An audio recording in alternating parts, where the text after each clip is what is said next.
Jemaat yang dikasihi oleh Tuhan kita Yesus Kristus, Shalom dan selamat pagi buat kita semua. Sebelum kita mendengar firman Tuhan, marilah kita berdoa. Terpujilah namamu ya Allah di dalam Yesus Kristus. Kami bersyukur di pagi ini atas anugerah Tuhan yang menyertai dan memberkati kami, serta memberikan hari yang baru bagi kami untuk dapat melakukan segala aktivitas kami dalam satu hari ini. Kami ingin disapa oleh firman-Mu. Berfirmanlah ya Tuhan, sebab kami siap untuk mendengarkan. Dalam nama Yesus kami berdoa. Amin. Firman kehidupan di pagi hari ini tertulis dalam Injil Lukas pasal 4 ayat 18 sampai 19. Roh Tuhan ada padaku, oleh sebab Ia telah mengurapi aku untuk menyampaikan kabar baik kepada orang-orang miskin. Dan Ia telah mengutus aku untuk memberitakan pembebasan kepada orang-orang tawanan dan penglihatan bagi orang-orang buta, untuk membebaskan orang-orang yang tertindas, untuk memberitakan tahun rahmat Tuhan telah datang. Demikian firman Tuhan. Saudaraku yang dikasihi Kristus, nas ini merupakan cuplikan dari kitab Yesaya pasal 61 ayat 1 sampai 2 yang diambil oleh Yesus dalam khotbah pertamanya di Nazaret.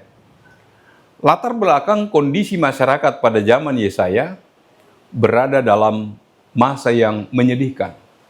Banyak orang Yehuda yang menderita sengsara setelah masa pembuangan.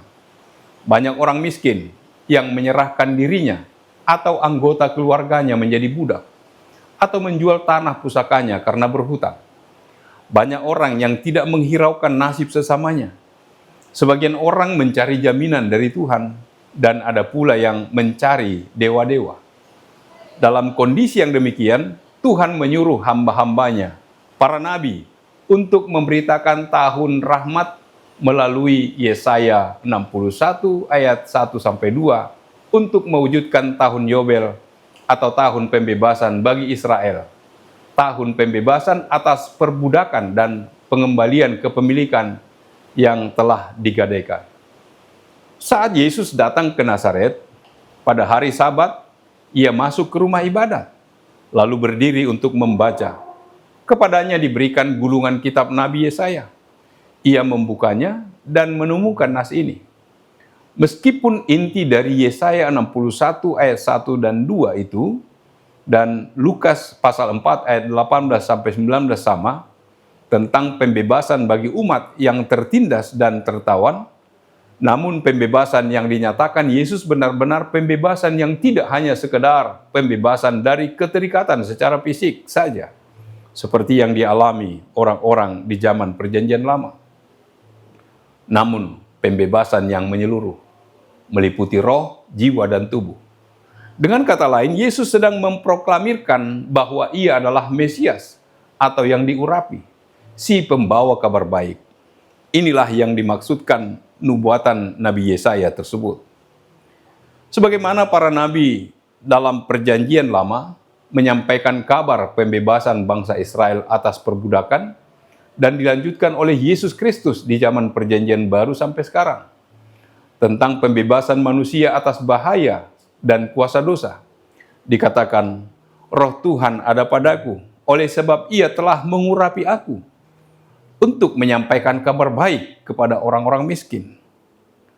Dalam kata-kata Roh Tuhan ada padaku tersirat pengertian bahwa Roh Tuhan ada pada Yesus untuk menolong dia atau memberikan kuasa kepadanya untuk melakukan banyak hal dalam pekerjaan yang Bapa percayakan.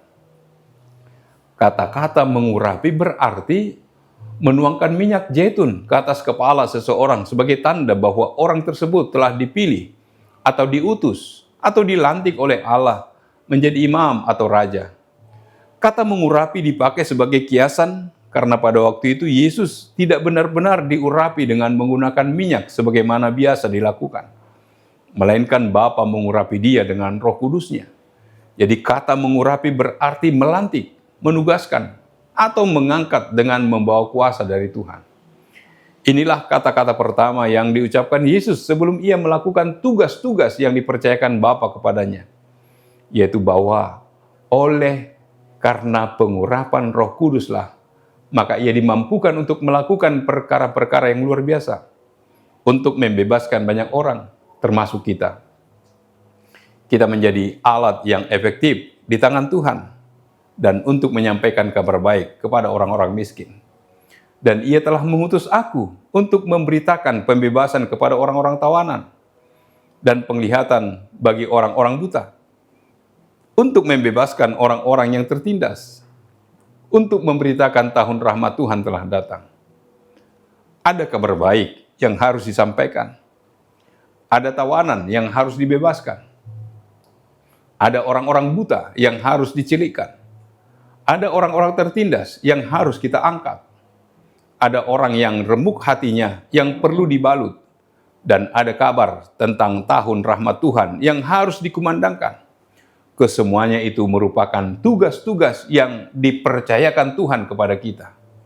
Kita dimampukan karena Roh Tuhan mengurapi kita. Amin. Marilah kita berdoa. Bapa di surga, terima kasih Tuhan atas sapaan firman-Mu, mengingatkan bahwa di dalam diri Yesus Kristus ada Roh Tuhan. Roh itulah yang mengurapi dia untuk menyampaikan kabar baik. Demikian juga Roh yang Tuhan berikan kepada orang-orang yang percaya, agar dapat melakukan tugas dan tanggung jawab sesuai dengan panggilan Tuhan kepada setiap orang yang percaya. Biarlah oleh karena kuasa Roh Tuhan, kami dapat melakukan tugas dan pekerjaan kami. Ya Bapa, sertai berkati kami dalam pekerjaan kami dalam satu hari ini. Terpujilah nama-Mu. Dalam nama Yesus kami berdoa dan bersyukur. Amin. Anugerah dari Tuhan kita Yesus Kristus, kasih setia dari Allah Bapa, serta persekutuan dengan Roh Kudus, kiranya menyertai kamu sekalian. Amin.